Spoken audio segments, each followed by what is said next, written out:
Sa bawat araw, minuto, at oras na lumilipas, hindi ka ba nagtataka kung anong ginagamit nating wika o may kahulugan ba ito? Tulad na lamang ng kilig, pakak, at hotdog.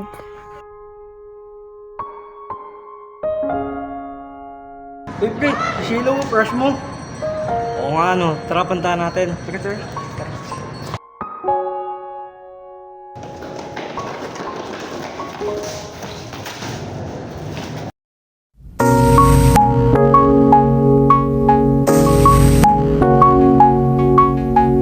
Ay, sorry.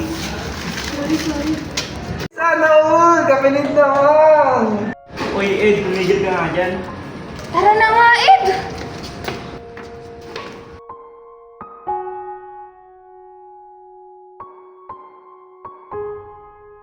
Tabi nga kayong dalawa. Dito ako.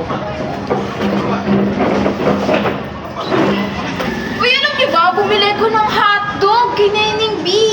Yung trending ngayon. Yung maano ulam? Oo! Sumusubuhan kita? Ayo. Hindi na talaga ako kinikilig Sa kanya na lang. Ano ba kasi sabi ka na sabi ng kinikilig ako sa inyo, hindi ko nga alam yan.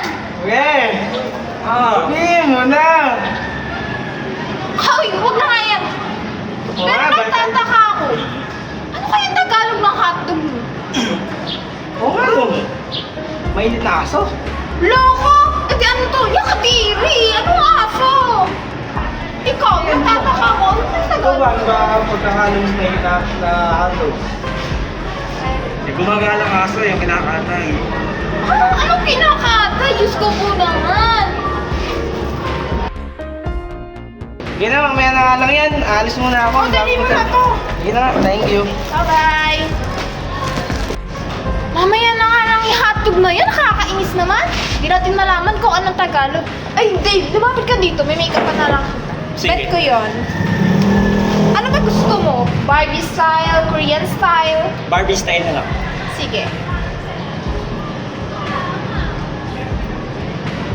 Pakak!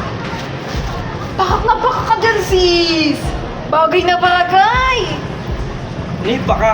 Ang dahil yung sinasabi. Ano naman siya? Nakakainis naman. Dadagdagan na naman ang problema ko. Basta, pakaka-makeup mo dyan. Makaalis na nga. Oo nga Ano kaya ang Tagalog ng dalawa na yun?